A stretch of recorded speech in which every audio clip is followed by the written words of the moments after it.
Okay, so this is lecture number 6 of Unit 10, Haloalkanes and Haloarenes. Okay, so brief introduction. So, আমার নাম Subhadip Mondal and আমি PhD student from the Department of Chemistry, IIT Kanpur. Okay, so last lecture আমরা nucleophilic substitution reaction নিয়ে discuss করছিলাম। তো nucleophilic substitution রিঅ্যাকশনের classification first ছিল আমাদের, মানে মেনলি আমরা দুটো ভাবে নিউক্লিওফিলিক সাবস্টিটিউশন রিঅ্যাকশনকে ক্লাসিফাই করে থাকি। ওকে, ফার্স্ট হচ্ছে substitution nucleophilic bimolecular which is SN2 reaction. তো এখানে দুই মানে হচ্ছে বাইমলিকুলার, মানে এর যে রেট ডিটারমাইনিং স্টেপ, সেই রেট ডিটারমাইনিং স্টেপে দুটো মলিকুল বা দু ধরনের মলিকুল পার্টিসিপেট করে, তার জন্য এটাকে আমরা বলি বাইমলিকুলার। ওকে, নাও সেকেন্ড ছিল যে সাবস্টিটিউশন নিউক্লিওফিলিক ইউনিমলিকুলার বা SN1 রিঅ্যাকশন। ওকে, তো দেন আমরা SN2 রিঅ্যাকশনের যে মেন মেকানিজম, তার যে রিঅ্যাকশন ডাইনামিক্স, মানে রিঅ্যাকশনটা আমরা যদি একটা বিকারে যদি রিঅ্যাক্ট্যান্ট এবং রিঅ্যাক্ট্যান্ট মিক্সচারকে যদি নিই, তাহলে সেখান থেকে আমি একটা রিঅ্যাকশন হয়ে, কেমিক্যাল রিঅ্যাকশন হয়ে আমরা একটা স্পেসিফিক প্রোডাক্ট পাই, তাই তো?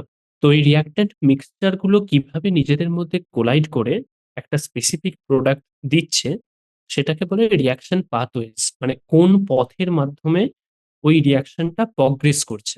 ওকে, তো SN2 রিঅ্যাকশনের যে মেকানিজম বা পাথওয়েজ, মানে কোন মেকানিজমের মাধ্যমে দুটো রিঅ্যাক্ট্যান্টকে আমি যদি একসাথে মিক্স করি, তাহলে সেটা কোন কিভাবে একটা স্পেসিফিক প্রোডাক্ট দিচ্ছে, তার যে মেকানিজমটা সেটা আমরা ডিসকাস করেছিলাম ইন ডিটেলে। যে আমরা বলেছিলাম যে এই SN2 রিঅ্যাকশনের ক্ষেত্রে যে একটা মেন অবজারভেশন ছিল, তো হ্যাঁ, এর যে মেন অবজারভেশন ছিল এক্সপেরিমেন্টাল অবজারভেশন, মানে অনেক সায়েন্টিস্টরা কি করেছে, এই বিভিন্ন রিয়াকশন গুলো, এই ধরনের নিউক্লিওফিলিক সাবস্টিটিউশন রিয়াকশন গুলো এক্সপেরিমেন্ট করে তারা রেট রিয়াকশন রেট অবজার্ভ করে। ওকে, তো রিয়াকশন রেট সেটা যে অবজার্ভ করেছিল সেটা ছিল যে সাম রেট কনস্ট্যান্ট কে টাইমস রিয়াক্ট্যান্টের কনসেন্ট্রেশন, মানে এখানে রিয়াক্ট্যান্ট কি অ্যালকিল হ্যালাইড। ওকে, রিয়াক্ট্যান্টের কনসেন্ট্রেশন টাইমস নিউক্লিওফাইলের কনসেন্ট্রেশন, মানে বেসিক্যালি রিয়াকশন রেটটা এই দুটো কনসেন্ট্রেশনের উপরেই কিন্তু ডিপেন্ড করছিল। মানে আমি যদি রিয়াক্ট্যান্টের কনসেন্ট্রেশন চেঞ্জ করি, তাহলেও রিয়াকশন রেট আমি চেঞ্জ হতে হয়ে দেখেছি। আবার যদি নিউক্লিওফাইলের কনসেন্ট্রেশন চেঞ্জ করি, তাহলেও দেখছি রিয়াকশন রেটের উপর ইনফ্লুয়েন্স হচ্ছে। তো তার মানে এই রিয়াকশনের যে মেন স্টেপ, মানে যে স্টেপের উপর রিয়াকশন রেটটা ডিপেন্ড করছে, সেই স্টেপে কিন্তু এই দুটো রিয়াকশনই দুটো মলিকুলই পার্টিসিপেট করছে, রিয়াক্ট্যান্ট মানে অ্যালকিল হ্যালাইড এবং নিউক্লিওফাইল। তার জন্য এটাকে আমরা বললাম যে SN2 রিয়াকশন বা সাবস্টিটিউশন নিউক্লিওফিলিক বাইমলিকুলার রিয়াকশন। এবং এটা একটা সিঙ্গেল স্টেপ রিয়াকশন, কারণ এখানে কোনো ইন্টারমিডিয়েট হয় না, মানে কোনো ইন্টারমিডিয়েটের মাধ্যমে এই রিয়াকশনটা অগ্রসর হয় না। তো তার রিয়াকশন প্রোফাইল আমরা দেখেছিলাম যে এটা ছিল তার রিয়াকশন প্রোফাইল। রিয়াকশন প্রোফাইল মানে কোন একটা রিয়াকশনের রিয়াকশন কোঅর্ডিনেট তো থাকে, মানে হচ্ছে কোন একটা রিয়াকশনে কোন কোঅর্ডিনেটের, মানে অ্যালং কোন কোঅর্ডিনেট ওই রিয়াকশনটা অগ্রসর হচ্ছে। যেরকম আমি যদি বলি কোন একটা ডায়াটমিক মলিকুল বি, এটা ধরা যাক একটা ডায়াটমিক মলিকুল যেটা ডিসোসিয়েট করছে। মানে ডিসোসিয়েট মানে কি, এ বি থেকে এ এবং বি তৈরি হচ্ছে, মানে এ বি যে ডায়াটমটা সেটা ডিসোসিয়েট করে এ এবং বি তৈরি করছে। তো এই যে ডিসোসিয়েশন প্রসেস, এটা কোন কোঅর্ডিনেটের বরাবর যাচ্ছে? এ বি বন্ড ডিস্টেন্সের উপর, তাই তো? এই এ বি বন্ড ডিস্টেন্সের উপর, কারণ ধীরে ধীরে এই এ বি বন্ডটা ইলংগেট করে এবং ইলংগেট হতে হতে হতে একটা টাইম পর এ এবং বি অ্যাটমে ভাগ হয়ে যায়। তো এটাকে আমরা বলি রিয়াকশন কোঅর্ডিনেট। মানে এইভাবে কোন একটা কমপ্লেক্স রিয়াকশনে অনেকগুলো মোড থাকতে পারে। তো রিয়াকশনটা এরকম কোনো একটা মোড বা অনেকগুলো মোডের কম্বিনেশনে তৈরি কোন একটা কোঅর্ডিনেট বরাবর প্রগ্রেস হয়, সেটাকে আমরা বলি রিয়াকশন কোঅর্ডিনেট। তো এখন ওই রিয়াকশনের যে এনার্জি, সেটা রিয়াকশন কোঅর্ডিনেটের সাথে কিভাবে চেঞ্জ হচ্ছে, সেটাকে আমরা বলি রিয়াকশন প্রোফাইল। ওকে, এটা অনেক ডিটেলস আমরা পরে পড়বো। তো SN2 রিয়াকশনের ক্ষেত্রে আমরা যদি প্রোফাইলটা দেখি, তাহলে আমরা দেখতে পাবো যে এখানে যদি রিয়াক্ট্যান্ট থাকে এবং এটা যদি প্রোডাক্ট হয়, তাহলে রিয়াক্ট্যান্ট টু প্রোডাক্ট একটা স্টেপই তৈরি হচ্ছে, যেটা হচ্ছে একটা অ্যাক্টিভেটেড কমপ্লেক্সের মাধ্যমে যাচ্ছে। অ্যাক্টিভেটেড কমপ্লেক্স আমরা কি বলেছিলাম? যেটা ইদ যেটা রিয়াক্ট্যান্টও নয় আবার প্রোডাক্টও নয়, মানে যেটা রিয়াক্ট্যান্টের মতো দেখতে আবার প্রোডাক্টের মতো দেখতে, সেটা হচ্ছে অ্যাক্টিভেটেড কমপ্লেক্স। এটাকে আমরা ট্রানজিশন স্টেটও বলে থাকি। তো এটাকে রিপ্রেজেন্ট করি আমরা জেনারেলি ডবল ড্যাকারের মাধ্যমে। এই ডবল ড্যাকার দিয়ে আমরা এই ট্রানজিশন স্টেটটাকে রিপ্রেজেন্ট করে থাকি। ওকে, তো SN2 রিয়াকশনের ক্ষেত্রে এই রিয়াকট্যান্ট থেকে প্রোডাক্ট যেটা যাচ্ছে সেটাই সিঙ্গেল স্টেপের মাধ্যমে যাচ্ছে, কোনো ইন্টারমিডিয়েট কিন্তু তৈরি হচ্ছে। দেন তাদের মেন ক্যারেক্টারিস্টিক নিয়ে আমরা ডিসকাস করেছিলাম। তারপর আমরা তাদের রিয়াক্টিভিটির অর্ডার কিরকম হবে, মানে কোন কার্বনের উপর, মানে প্রাইমারি কার্বন বা সেকেন্ডারি কার্বন বা টার্সিয়ারি কার্বন, তার সাথে এই SN2 রিয়াকশনের রিয়াক্টিভিটির অর্ডার কি হয়। তো সেগুলো নিয়ে ডিসকাস করেছিলাম ডিটেলসে। দেন আমরা SN1 রিয়াকশন এসেছি। ওকে, তো এখন যদি SN1 রিয়াকশনটা আমি ডিটেলসে দেখি, SN1 রিয়াকশন বা এটা হচ্ছে সাবস্টিটিউশন নিউক্লিওফিলিক ইউনিমলিকুলার রিয়াকশন। এখানে যে এই ওয়ানটা ডিটারমাইন করছে সেটা হচ্ছে ইউনিমলিকুলার। ওকে, তো SN2 রিয়াকশন কিভাবে হয়, তো SN1 রিয়াকশন কিভাবে প্রগ্রেস হয়, এর যে রিয়াকশন মেকানিজম বা পাথওয়েজ সেটা কিরকম। তো এটা জেনারেলি প্রোটিক সলভেন্টে, পোলার প্রোটিক সলভেন্টে এই ধরনের রিয়াকশন গুলোকে করা হয়। ওকে, তো SN1 রিয়াকশন জেনারেলি পোলার প্রোটিক সলভেন্টস ইউজ করা হয়, যেমন কি ওয়াটার, অ্যালকোহল, এটসেট্রা। এটা একটা রিজন আছে যে কেন এই ধরনের রিয়াকশন গুলোকে পোলার প্রোটিক সলভেন্টে করা হয়। কারণ এর যে মেকানিজম না, মানে এই SN1 রিয়াকশন যেভাবে অগ্রসর হয়, যেভাবে প্রগ্রেস হয়, সেই মেকানিজমের মধ্যেই কিন্তু এই অ্যান্সারটা লুকিয়ে আছে যে কেন আমাকে এই ধরনের রিয়াকশন গুলোর ক্ষেত্রে পোলার প্রোটিক সলভেন্ট ইউজ করতে হবে, কেন অর্গানিক সলভেন্ট ইউজ করলে এই ধরনের রিয়াকশন গুলো অতটা ভালো হয় না। কারণ কি, এর মেকানিজম যদি দেখি, যে প্রথমে কোন একটা অ্যালকিল ক্লোরাইড বা অ্যালকিল হ্যালাইড RX আছে। ওকে, এটা একটা রিয়াক্ট্যান্ট। তো এটা থেকে কি হয়, প্রথমে এই হ্যালাইড আয়নটা এক্স মাইনাস হিসেবে বাইরে বেরিয়ে চলে যায়। ওকে, তো তখন কি তৈরি হয়, যে আর প্লাস প্লাস এক্স মাইনাস, তাই তো। তো এটা ছিল অ্যালকিল হ্যালাইড, আর ছিল এটা একটা কার্বোক্যাটায়ন। কার্বোক্যাটায়ন কেন? কারণ এইখানে যে পজিটিভ চার্জটা জেনারেট হচ্ছে সেটা কার্বনের ওপর জেনারেট হচ্ছে। কারণ এই যে হ্যালাইড আয়নটা, এই যে এক্স অ্যাটমটা, হ্যালাইড অ্যাটমটা, সেটা কিন্তু কার্বন অ্যাটমের সাথে কানেক্ট হয়ে আছে। তো যখন এখান থেকে এক্সটা এক্স মাইনাস বেরিয়ে চলে যাচ্ছে, তখন কার্বন অ্যাটমের উপর পজিটিভ চার্জটা জেনারেট হচ্ছে, তার জন্য এটাকে আমরা বলি কার্বোক্যাটায়ন। ওকে, আর এই এক্সটা হচ্ছে হ্যালোজেন অ্যাটম। তো এই যে প্রসেসটা, যে ফার্স্ট স্টেপে যে RX ছিল, অ্যালকিল হ্যালাইড ছিল, সেখান থেকে যে হ্যালোজেন অ্যাটমটা এক্স মাইনাস হিসেবে বেরিয়ে চলে যাচ্ছে এবং একটা কার্বোক্যাটায়ন জেনারেট হচ্ছে, এই প্রসেসটা হচ্ছে ফার্স্ট স্টেপ এবং এটা হচ্ছে রিভার্সিবল স্টেপ। ওকে, তো এটা হচ্ছে স্টেপ নাম্বার 1।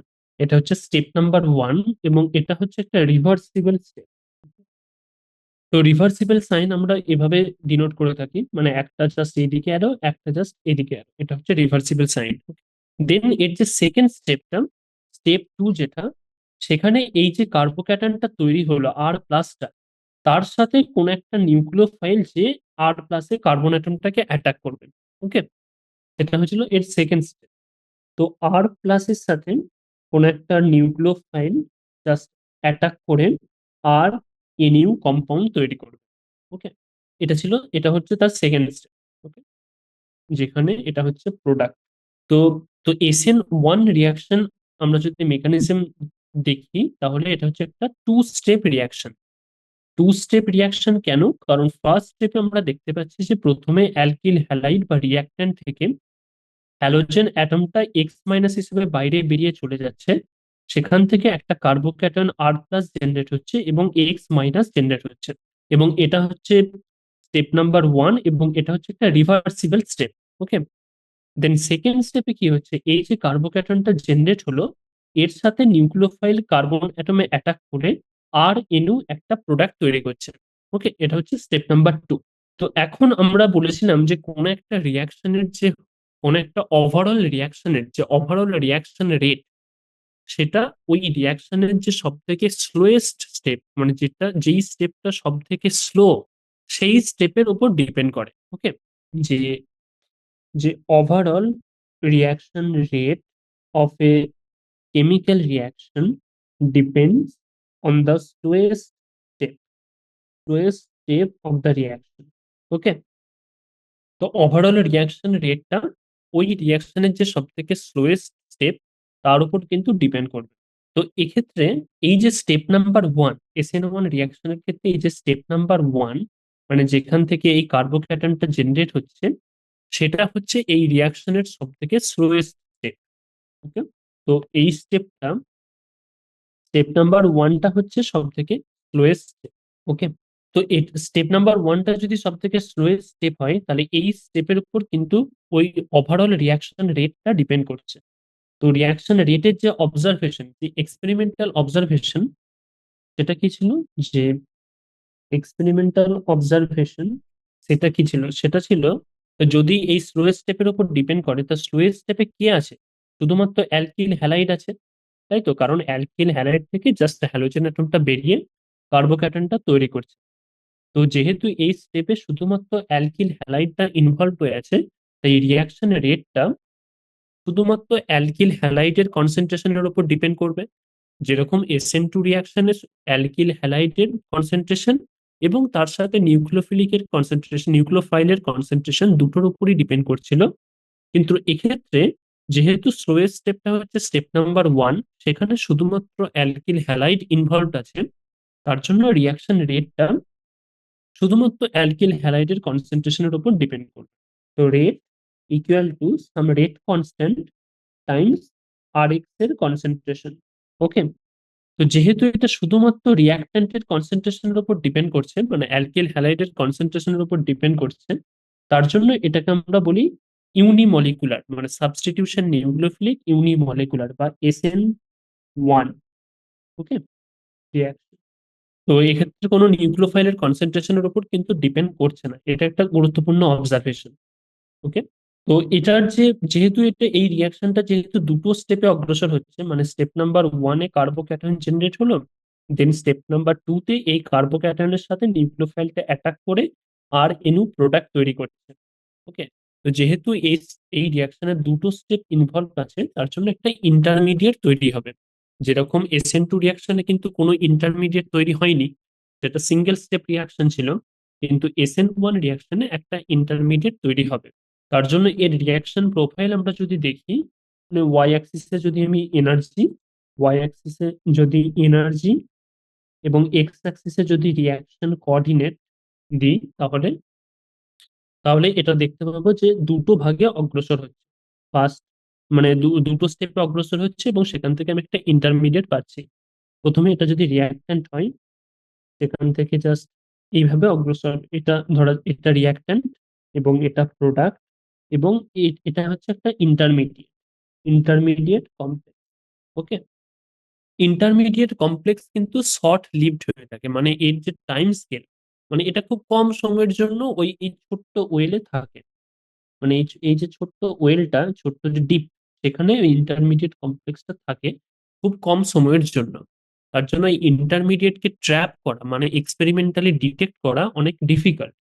কিন্তু এখন রিসেন্ট অনেক এক্সপেরিমেন্টাল প্রগ্রেসের জন্য ইন্টারমিডিয়েটকে অনেক সময় ট্র্যাপ করা গেছে।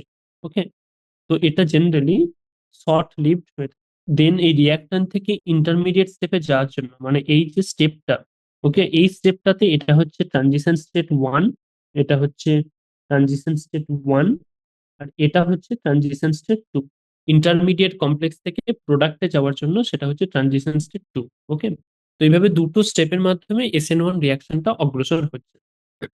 তো এটা যদি এরপর আমরা রিয়েল এক্সাম্পল দেখি, ধরা যাক tertiary bromide, tertiary butyl bromide, তো CH3 আর হোল 3 Br। তো এটার যে স্ট্রাকচার, সেটা কি রকম, CH3 Br। তো এটা হলো আমাদের alkyl halide, tertiary butyl bromide. এর সাথে কোন একটা নিউক্লিওফাইল আমি ধরা যাক OH মাইনাস নিচ্ছি। ওকে, নিউক্লিওফাইল হিসেবে OH মাইনাস নিচ্ছি। তো ফার্স্ট স্টেপে কি হবে, স্টেপ নাম্বার ওয়ানে আমরা বলেছিলাম যে অ্যালকিল হ্যালাইড থেকে হ্যালোজেন অ্যাটমটা X মাইনাস হিসেবে বেরিয়ে যাবে এবং একটা কার্বোক্যাটায়ন জেনারেট হবে। তো এটা বিআর মাইনাসটা বেরিয়ে চলে যাবে, এটা একটা reversible step, plus plus BR minus. Okay, এই যে একটা কার্বোক্যাটন এখানে তৈরি হলো। Okay, now step number two তে কি হবে, এই যে কার্বোক্যাটনটা জেনারেট হলো এখানে নিউক্লিওফাইল, মানে যেখানে আমরা ওইচ মাইনাসটাকে নিয়েছি, তো ওইচ মাইনাস এই কার্বন অ্যাটমটাকে অ্যাটাক করবে। ওকে, তো ওইচ মাইনাস যেটা নিয়েছি সেখানে এই কার্বোক্যাটনটাকে অ্যাটাক করবে এবং আমরা প্রোডাক্ট পাবো। Step two, CH3 CH3 plus, এখানে ওইচ মাইনাসটা অ্যাটাক করছে, দিয়ে CH3 OH, এটা প্রোডাক্ট হিসাবে আমরা পাচ্ছি। ওকে, তো যেহেতু এটা স্টেপ নাম্বার ওয়ানটা স্লোয়েস্ট স্টেপ, এবং এটার উপর যেহেতু ফুল রিয়াকশনের যে রিয়াক্টিভিটি সেটা এটার উপর ডিপেন্ড করছে, এই স্টেপটার উপর, স্টেপ নাম্বার ওয়ানের উপর, তার জন্য স্টেপ নাম্বার ওয়ানে কি আছে, প্রথমে অ্যালকিল হ্যালাইড থেকে একটা কার্বোক্যাটন জেনারেট হলো, তাই রিয়াকশনের যে রিয়াক্টিভিটি সেটা কিন্তু এই কার্বোক্যাটনের স্টেবিলিটির উপর ডিপেন্ড করবে। মানে যে কার্বোক্যাটায়নটা যত বেশি স্টেবল হবে সে তত তাড়াতাড়ি এই স্টেপটা করতে চাইবে, মানে এই অ্যালকিল হ্যালাইড থেকে হ্যালোজেন অ্যাটম বেরিয়েছে, এই কার্বোক্যাটনটা তত তাড়াতাড়ি করতে চাইবে, মানে যার যার কার্বোক্যাটন বেশি স্টেবল সে তত তাড়াতাড়ি এই কার্বোক্যাটনটা জেনারেট করতে চাইবে।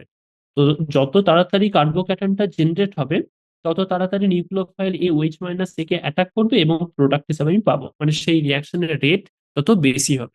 মানে এই SN1 রিয়াকশনের রিয়াক্টিভিটিটা কিন্তু কার্বোক্যাটায়নের স্টেবিলিটির উপর ডিপেন্ড করছে।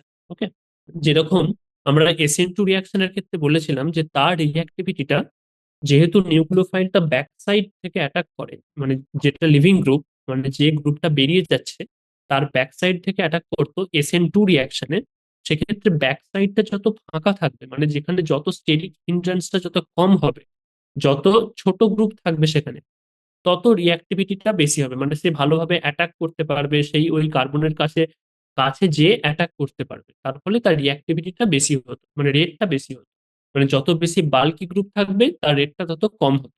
কিন্তু SN1 রিয়াকশনের ক্ষেত্রে যে রিঅ্যাক্টিভিটিটা সেটা কিন্তু এই কার্বোক্যাটায়নের স্টেবিলিটির উপর ডিপেন্ড করছে।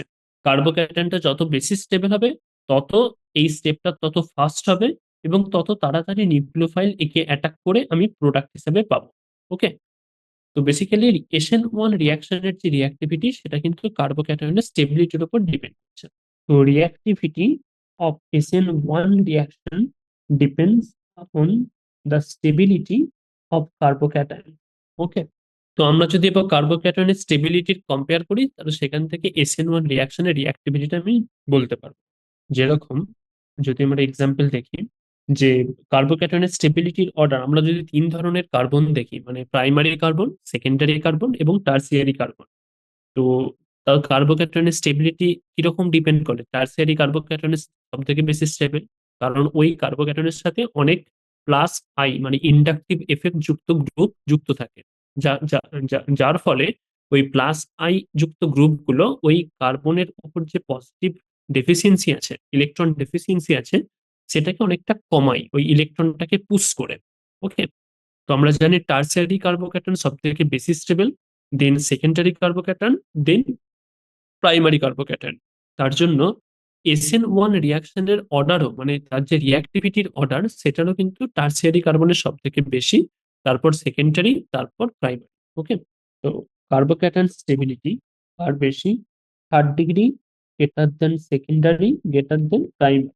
ওকে, তো SN1 রিয়াকশনের যে রিয়াক্টিভিটির অর্ডার, তো দেন রিয়াক্টিভিটি সেটাও কিন্তু থার্ড ডিগ্রির বেশি, দেন সেকেন্ডারি, দেন প্রাইমারি কার্বনের বেশি।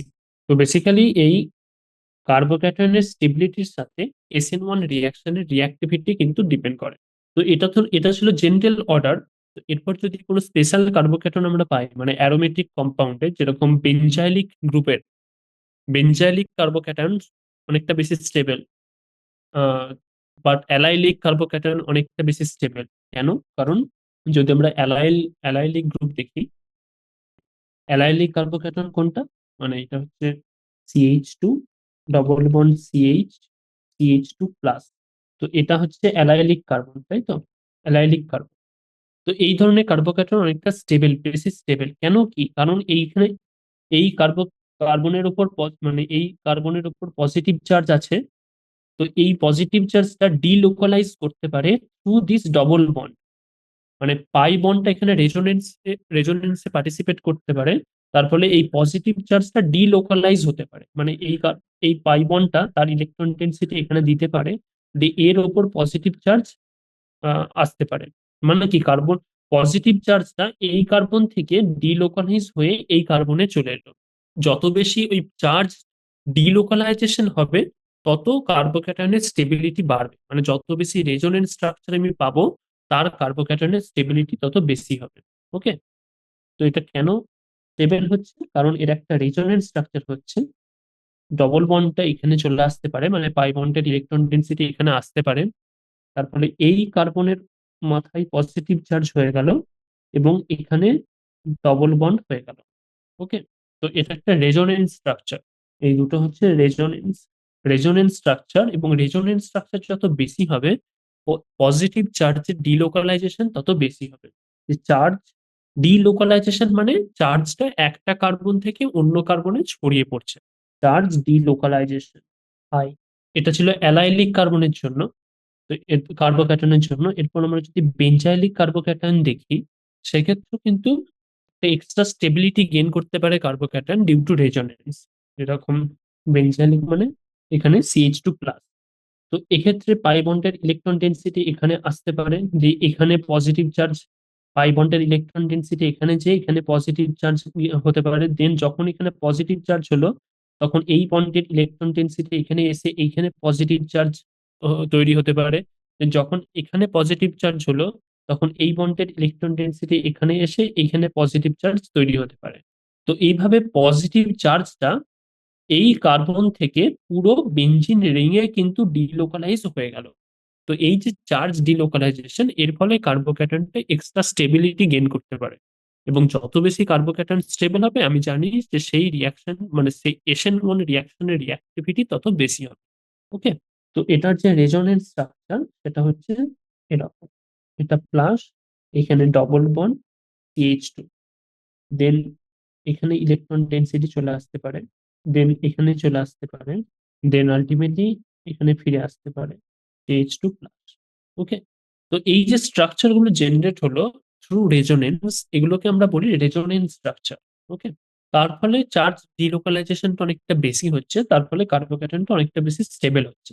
ওকে, নাও নেক্সট যে ইম্পর্টেন্ট পয়েন্ট, সেটা হচ্ছে যে এটা তো আমরা দেখলাম যে কার্বোক্যাটায়নের স্টেবিলিটির উপর ডিপেন্ড করছে।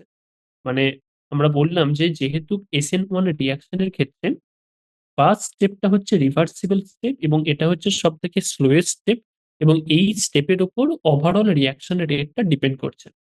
না, এই স্টেপে হচ্ছেটা কি, এই স্টেপে অ্যালকিল হ্যালাইড আছে, সেখান থেকে হ্যালোজেন অ্যাটমটা এক্স মাইনাস হিসেবে বেরিয়ে চলে যাচ্ছে, এবং দেন একটা কার্বোক্যাটায়ন জেনারেট করছে এবং এক্স মাইনাস তৈরি হচ্ছে। আমরা বললাম যে যত বেশি, মানে যত তাড়াতাড়ি এই কার্বোক্যাটায়নটা তৈরি হবে, তত তাড়াতাড়ি OH মাইনাস বা কোন একটা নিউক্লিওফাইল তাকে অ্যাটাক করে প্রোডাক্ট তত তাড়াতাড়ি তৈরি করবে। মানে কার্বোক্যাটায়নের স্টেবিলিটি যত বেশি হবে, তত তাড়াতাড়ি আমি প্রোডাক্ট পাবো, মানে ওই রিয়াকশনের রেট তত বেশি হবে। আরেকটা ঘটনা হতে পারে যে যত তাড়াতাড়ি এই কার্বন হ্যালোজেন বন্ডটা ব্রেক করবে, মানে প্রথমে তো এই CX বন্ডটা, মানে এখানে যে বিআর, সেই বন্ডটাকে তো ব্রেক করতে হচ্ছে। মানে সেই বন্ডটাকে ব্রেক করে তবেই তো কার্বোক্যাটায়ন তৈরি হচ্ছে। তাই যত তাড়াতাড়ি এই কার্বন হ্যালোজেন বন্ডটা ব্রেক করবে, তত তাড়াতাড়ি এই ফার্স্ট রিয়াকশনটা ফার্স্ট হবে, তার ফলে প্রোডাক্ট তত তাড়াতাড়ি পাবো আমি, মানে ওই রিয়াকশন রেট তত বেশি হবে। তাহলে আরেকটা ফ্যাক্টরের উপর ডিপেন্ড করছে যে কার্বন হ্যালোজেন বন্ডের যে বন্ডটা কতটা উইক। মানে যে কার্বন হ্যালোজেন বন্ডটা যত বেশি উইক, সে তত তাড়াতাড়ি বন্ডটা ব্রেক করে কার্বোক্যাটায়ন তৈরি করতে পারবে, এবং রিয়াকশন রেটটা তত তাড়াতাড়ি বেশি হবে। ওকে, তত বেশি হবে। তো কোন কার্বন হ্যালোজেন বন্ডটা সব থেকে বেশি উইক? কার্বন আয়োডিন, কারণ কার্বন ছোট, আয়োডিন খুব বড়, তারপরে তাদের বন্ড লেন্থটা খুব, তাদের বন্ডিংটা অতটা ভালো হয় না, তারপরে বন্ডটা অনেকটা উইক। তাহলে আয়োডিন অ্যাটম সহজেই ওই বন্ডটা ব্রেক করে আই আই মাইনাস হিসেবে বেরিয়ে চলে যায় এবং কার্বোক্যাটায়ন জেনারেট করতে পারে। ওকে, তাহলে রিঅ্যাক্টিভিটি অফ RX যদি আমরা দেখি, যেখানে এক্সটা হচ্ছে হ্যালোজেন অ্যাটম, সেটা কি হতে পারে? Chlorine, bromine, iodine, fluorine. তো এই যে আর এক্স, প্রথমে এই বন্ডটাকে ব্রেক করতে হবে। মানে বন্ডটা যত বেশি উইক হবে, দুর্বল হবে, weak bond reaction rate high. Okay, তো কার্বন আয়োডিনের যে বন্ড, এটা সব থেকে উইক, এটা হচ্ছে উইকেস্ট এই বন্ডটা। কেন? কারণ আয়োডিন সাইজে খুব বড়, কার্বন সাইজে ছোট, তার ফলে এদের মধ্যে ওভারল্যাপটা অতটা ভালো হয় না, তার ফলে বন্ডটা উইক। তো আয়োডিন অ্যাটম সহজেই ব্রেক করে যায় আই মাইনাস হিসাবে এবং কার্বোক্যাটায়ন জেনারেট করে। তারপরে ব্রোমিন, আয়োডিনের থেকে ব্রোমিন একটু সাইজে ছোট, দেন ক্লোরিন, দেন ফ্লোরিন। ওকে, তো এর যে রিঅ্যাক্টিভিটির অর্ডার সেটা কিরকম হয়? রিঅ্যাক্টিভিটির যে অর্ডার সেটা হচ্ছে প্রথমে আর আয়োডিন, এটা রিঅ্যাক্টিভিটি বেশি, দেন আর ব্রোমিন, দেন আর ক্লোরিন, দেন ফ্লুরিনটা কিন্তু খুব ছোট, ফ্লুরিন সাইজে ছোট এবং কার্বনও সাইজে ছোট, টুপি, ফ্লুরিনের টুপি, কার্বনের টুপি, ওভারল্যাপটা খুব ভালো হয়। তার ফলে আর এই বন্ড অনেকটা স্ট্রং বন্ড, এটাকে ব্রেক করতে অনেকটা বেশি এনার্জি লাগবে। ওকে, তার জন্য তার জন্য এর রিঅ্যাক্টিভিটিটাও কিন্তু অনেক কম হয় অ্যালকিল ফ্লুরাইডের। ওকে, তো এটা হচ্ছে তার রিঅ্যাক্টিভিটির order depending upon the carbon halogen bond state. Okay, তো নাও যে ইম্পর্টেন্ট একটা কোশ্চেন আমরা প্রথমে করেছিলাম একদম, যে আমরা বলেছিলাম যে এসএন ওয়ান রিয়াকশনের জন্য জেনারেলি আমরা পোলার প্রোটিক সলভেন্ট ইউজ করি, যেরকম ওয়াটার, অ্যালকোহল, এটসেট্রা। ওকে, পোলার প্রোটিক সলভেন্টে আমরা এসএন ওয়ান রিয়াকশন গুলো করে থাকি জেনারেলি। তো এটা কেন? কারণ অর্গানিক সলভেন্ট ইউজ কেন করি না? কারণ তার এই অ্যান্সারটা আমরা বলেছিলাম যে তার মেকানিজমের মধ্যেই লুকিয়ে আছে। তো এসএন ওয়ান রিয়াকশনের আমরা যদি মেকানিজম দেখি, সেখানে দেখতে পাবো যে এর যে ফার্স্ট স্টেপ, সেখানে আমি বললাম যে অ্যালকিন হ্যালাইড থেকে হ্যালোজেন অ্যাটমটা ব্রেক করে কার্বোক্যাটায়নটা তৈরি হচ্ছে। এটা কিন্তু ম্যান্ডেটরি স্টেপ। তো এই কার্বোক্যাটায়নটা যেহেতু একটা পজিটিভ চার্জ এবং হ্যালাইড আয়নটা যেহেতু একটা নেগেটিভ চার্জ, তো এটা এই যে স্টেপটা, এটা ড্রাইভিং ফোর্স। কেন এই স্টেপটা তৈরি হবে বা কেন এই স্টেপটা হবে? তো আমি এই বন্ডটা ব্রেক করার জন্য, কার্বন হ্যালোজেন বন্ডটা ব্রেক করার জন্য যে এনার্জিটা লাগবে, সেই এক্সট্রা এনার্জিটা আমি কোথা থেকে পাবো? সেটা পাবো এই বন্ডটা ব্রেক করার পর যে এক্স মাইনাস এবং আর প্লাসটা তৈরি হচ্ছে তার সলভেশনের মাধ্যমে। মানে এক্স মাইনাসটা, যদি আমি ধরা যাক ওয়াটার নিয়েছি, তো এই যে হ্যালাইড আয়নটা তৈরি হলো, হ্যালাইড আয়নের চারপাশে ওয়াটার থাকার জন্য এই ওয়াটার মলিকুল গুলো কিন্তু এক্স মাইনাসের সাথে ইন্টারাক্ট করবে, তার ফলে তাকে স্টেবল করবে। ওকে, তেমনই এই ওয়াটার মলিকুল গুলো কার্বোক্যাটায়নের সাথে ইন্টারাক্ট করে তাকে স্টেবল করে। ওকে, তো এর জন্য আমার কিন্তু পোলার প্রোটিক সলভেন্ট ইউজ করা হয়। কারণ এটা কি চার্জ স্পিসিস তৈরি হচ্ছে, SN1 রিয়াকশনের মাধ্যমে চার্জ স্পিসিস তৈরি হচ্ছে, মানে পজিটিভলি চার্জ কার্বোক্যাটায়ন এবং নেগেটিভলি চার্জ হ্যালাইড আয়ন তৈরি হচ্ছে। তো চার্জ স্পিসিসকে স্টেবল করার জন্য পোলার সলভেন্ট দরকার, কারণ পোলার সলভেন্ট মানে কি, সেই সলভেন্টের পোলারিটি বা ডাইপোল মোমেন্ট অনেক বেশি, সেইটা চার্জ স্পিসিসকে অনেকটা বেশি স্টেবল করতে পারে, যেরকম water, alcohol, acetic acid, etcetera. তার জন্য SN1 রিয়াকশন কিন্তু পোলার প্রোটিক সলভেন্টে করা হয়। তো এটা একটা ইম্পর্টেন্ট জিনিস। তো এটা আমরা যদি দেখি, SN1 রিয়াকশনের মাধ্যমে, মানে এর যে ফার্স্ট স্টেপ ছিল আর এক্স, সেখান থেকে আর প্লাস প্লাস এক্স মাইনাস তৈরি হচ্ছে। দেন সেকেন্ড স্টেপটা যেটা ছিল, আর প্লাসের সাথে কোনো নিউক্লিওফাইলের অ্যাটাক করে আর এনিউ কম্পাউন্ড তৈরি করছে। তো এখন এই যে ফার্স্ট স্টেপ, সেটা হচ্ছে এক নাম্বার রিভার্সিবল, দু নাম্বার চার্জ স্পিসিস তৈরি হচ্ছে। চার্জ স্পিসিস তৈরি হচ্ছে, কি কি চার্জ স্পিসিস তৈরি হচ্ছে এটাকে যদি আমরা হাইলাইট করি, চার্জ স্পিসিস কি কি তৈরি হচ্ছে? এক নাম্বার হচ্ছে কার্বোক্যাটায়ন, যেটা হচ্ছে আর প্লাস, দু নম্বর হচ্ছে এক্স মাইনাস বা হ্যালাইড আয়ন। কার্বোক্যাটায়ন এবং এক্স মাইনাস এখানে তৈরি হচ্ছে। ওকে, তো এই চার্জ স্পিসিসকে স্টেবিলাইজ করার জন্য আমাদের পোলার প্রোটিক সলভেন্ট ইউজ করা হয়। মানে পোলার সলভেন্ট, ডাইপোল, যার ডাইপোল মোমেন্ট অনেকটা বেশি, সেই ধরনের সলভেন্ট এখানে ইউজ করা হয়। ওকে, তো এটা হচ্ছে to stabilize charge species we use polar protic solvent. Okay, polar কেন? পোলার মানে হচ্ছে যে ডাইপোল মোমেন্টটা বেশি, সেটা ডাইপোল মোমেন্ট যে সলভেন্টের বেশি, সেটা সেই সলভেন্ট জেনারেলি চার্জ স্পিসিসকে স্টেবল করতে পারে, কারণ ডাইপোল ডাইপোল ইন্টারাকশনটা অনেকটা বেশি ফেভারেবল হয়। আর প্রোটিক সলভেন্ট মানে যার সাথে হাইড্রোজেন থাকে, মানে যে সলভেন্টে হাইড্রোজেন থাকে সেটা হচ্ছে জেনারেলি প্রোটিক সলভেন্ট।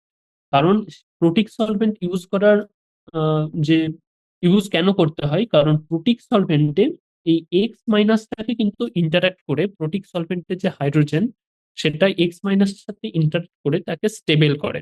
ওকে, যেরকম ওয়াটারের যে হাইড্রোজেন সেটা এক্স মাইনাসের সাথে হাইড্রোজেন বন্ডিং ইন্টারাকশনের মাধ্যমে এক্স মাইনাসকে স্টেবল করে। ওকে, তার জন্য এটা পোলার প্রোটিক সলভেন্ট ইউজ করা হয়। তো আমরা কিছু যদি এক্সাম্পল দেখি, যে SN2 এবং SN1 রিয়াকশনের পর ওপর যদি কোনো যদি এক্সাম্পল দেখি, মানে কোনো হ্যালোজেন কম্পাউন্ড নিলাম, দিয়ে তার রিঅ্যাক্টিভিটি, SN2 রিঅ্যাক্টিভিটি এবং SN1 রিঅ্যাক্টিভিটি কার বেশি হবে সেসব, তার উপর যদি এক্সাম্পল দেখি, কারণ এগুলো প্র্যাকটিস করা প্রয়োজন। তবে আমাদের তো এইগুলোর অ্যান্সারের জন্য আমাদেরকে মনে রাখতে হবে যে SN2 রিয়াকশনের মেকানিজম কি, মানে কোন মেকানিজমের মাধ্যমে SN2 রিয়াকশন হচ্ছিল, এবং SN1 রিয়াকশনের মেকানিজম কি, মানে কোন পাথওয়েজ বা কোন কোন কোন স্টেপের মাধ্যমে SN1 রিয়াকশনটা প্রগ্রেশন হয় সেগুলো।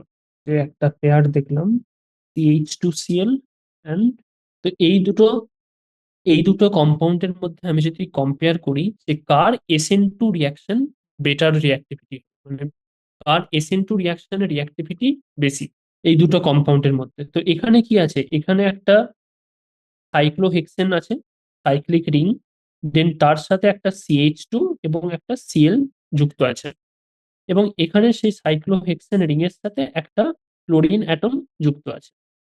তো SN2 রিয়াকশনে কি হয়, যে কোনো একটা নিউক্লিওফাইল, যেটা লিভিং গ্রুপ, এখানে লিভিং গ্রুপ কি মানে যে গ্রুপটা বেরিয়ে যাচ্ছে, মানে এখানে ক্লোরিনটা হচ্ছে লিভিং গ্রুপ, তো লিভিং গ্রুপের অপোজিট সাইড থেকে নিউক্লিওফাইল অ্যাটাক করে এবং লিভিং গ্রুপ বেরিয়ে যায়। এবং যখন এই নিউক্লিওফাইলটা অ্যাটাক করছে, ব্যাক সাইড থেকে যখন অ্যাটাক করছে, তখন স্টেরিক হিন্ড্রেন্স যার যত কম হবে, মানে যেখানে বাল্কি গ্রুপ যত কম থাকবে, সেখানে সে নিউক্লিওফাইলটা তত বেশি এই কার্বন অ্যাটমের কাছে অ্যাপ্রোচ করতে পারবে এবং তাকে অ্যাটাক করতে পারবে, তার রিঅ্যাক্টিভিটি তত বেশি হবে। তার জন্য আমরা বলেছিলাম SN2 রিয়াকশনে যখন ডিসকাস করছিলাম তখন আমরা বলেছিলাম যে প্রাইমারি কার্বনের রিঅ্যাক্টিভিটি বেশি, দেন সেকেন্ডারি, দেন টার্সিয়ারি। তো যেহেতু এখানে CH2Cl এর সাথে যুক্ত আছে, তো তার জন্য এখানে নিউক্লিওফাইল সহজে অ্যাটাক করতে পারবে এবং ক্লোরিনটাকে বের করতে পারবে কম্পেয়ার টু এইখানে, কারণ এইখানে কার্বন অ্যাটমের সাথে দুটো গ্রুপ এরকম যুক্ত আছে, কারণ এটা সাইক্লিক গ্রুপের সাথে, মানে এটা হচ্ছে সেকেন্ডারি সেকেন্ডারি কার্বন এবং এটা হচ্ছে প্রাইমারি কার্বন। তার জন্য এখানে নিউক্লিওফাইল তাড়াতাড়ি, মানে বেশি ভালোভাবে অ্যাটাক করতে পারবে, তার জন্য SN2 রিয়াকশনের রিঅ্যাক্টিভিটি এর বেশি হবে। তো এটা বেসিক্যালি এটা হচ্ছে প্রাইমারি কার্বন, এটা সেকেন্ডারি কার্বন, তারপরে এইখানে nucleophile attack better, less steric hindrance. Okay, তার জন্য এর রিঅ্যাক্টিভিটিটা বেশি।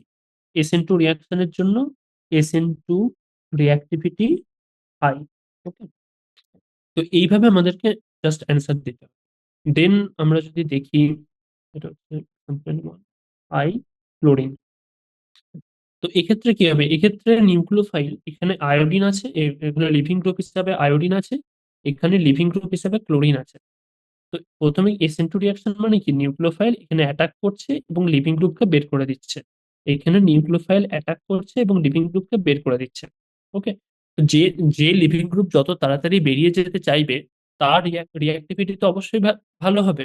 তো এখানে কার্বন আয়োডিনের বন্ড লেন্থ অনেকটা উইক, বন্ড অনেকটা উইক। আমরা বলেছিলাম যে ভালো ওভারল্যাপ হয় না কার্বন এবং আয়োডিনের মধ্যে, কারণ আয়োডিনের সাইজ খুব বড় বড়, কার্বনের সাইজ খুব ছোট। তো আয়োডিন ভালো লিভিং গ্রুপ হিসেবে কাজ করতে পারে, তার জন্য নিউক্লিওফাইল সহজেই এখানে অ্যাটাক করে লিভিং গ্রুপকে সহজেই বের করে দিতে পারে, তার জন্য এর রিঅ্যাক্টিভিটি বেশি। ওকে, তো এইখানে আয়োডিন যেটা সেটা হচ্ছে better leaving group due to its large size, তার জন্য এর SN2 রিঅ্যাক্টিভিটিটা বেশি।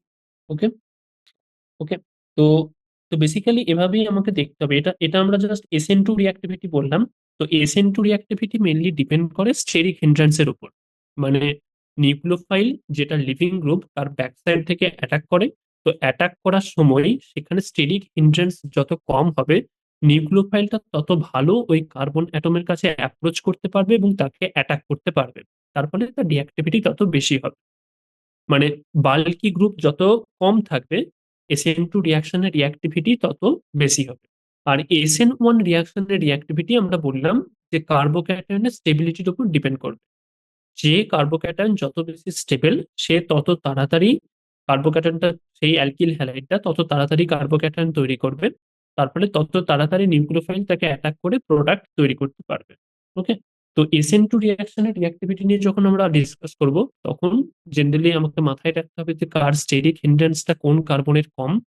আর SN1 রিয়াকশনের যখন রিঅ্যাক্টিভিটি ডিসকাস করব, তখন আমাকে মাথায় রাখতে হবে যে যে কার্বোক্যাটায়নটা জেনারেট হচ্ছে, মানে অ্যালকিল হ্যালাইড থেকে যে কার্বোক্যাটনটা জেনারেট হচ্ছে তার স্টেবিলিটি কতটা বেশি, তার উপর। ওকে, এই দুটো জিনিস আমাকে জাস্ট মাথায় রাখতে হবে। তারপর SN1 রিয়াকশনের যে মেন ক্যারেক্টারিস্টিক্স, সেগুলো তো আছেই, সেটা মেকানিজম থেকেই পরিষ্কার যে এটা একটা 2 স্টেপ রিয়াকশন। ফার্স্ট স্টেপটা হচ্ছে রেট ডিটারমিনিং স্টেপ। কেন? কারণ ফার্স্ট স্টেপটা হচ্ছে সব থেকে স্লোয়েস্ট স্টেপ, এবং স্লোয়েস্ট স্টেপের উপর ওভারঅল রিয়াকশনের যে রিয়াকশন রেট, সেটা কিন্তু ডিপেন্ড করবে। তারপর SN1 রিয়াকশনে ইন্টারমিডিয়েট তৈরি হয়, আহ, কারণ এটা 2 স্টেপ রিয়াকশন, তারপরে একটা ইন্টারমিডিয়েট পাওয়া যায়, এবং ইন্টারমিডিয়েটটা কিন্তু শর্ট লিভড, মানে এর টাইম স্কেল অনেকটা কম, খুব কম সময়ের জন্য সে থাকে, বা তাকে কিন্তু আমরা ট্র্যাপ করতে পারি মডার্ন এক্সপেরিমেন্টাল টুলের মাধ্যমে। তাকে কিন্তু আমরা ট্র্যাপ করতে পারি যে কোন একটা রিয়াকশনের ইন্টারমিডিয়েটটা কিরকম দেখতে, বা কোন ইন্টারমিডিয়েটের মধ্য দিয়ে যাচ্ছে, সেটাকে কিন্তু আমরা ট্র্যাপ করতে পারি, অবজার্ভ করতে পারি। কিন্তু ট্রানজিশন স্টেট খুব ট্রানজিয়েন্ট, মানে খুব ক্ষণিকের জন্য সে থাকে। ট্রানজিশন স্টেটকে কিন্তু অবজার্ভ করা অনেকটা ডিফিকাল্ট। এটা কিন্তু মাথায় রাখতে, যে ইন্টারমিডিয়েটকে কিন্তু আমরা ট্র্যাপ করতে পারি, বা ট্রানজিশন স্টেটকে ট্র্যাপ করা বা অবজার্ভ করা অনেকটা ডিফিকাল্ট। ওকে, ওকে, সো নেক্সট নেক্সট লেকচার থেকে আমরা অপটিক্যাল অ্যাক্টিভিটি, মানে chirality, chiral carbon, optical activity কি জিনিস, স্টিরিও আইসোমার, এবং SN2 রিয়াকশন এবং SN1 রিয়াকশনের ফলে প্রোডাক্টের যে কনফিগারেশন চেঞ্জ হয় না, সেগুলো নিয়ে আমরা ডিসকাস করতে শুরু করব। Okay, okay, see you in the next.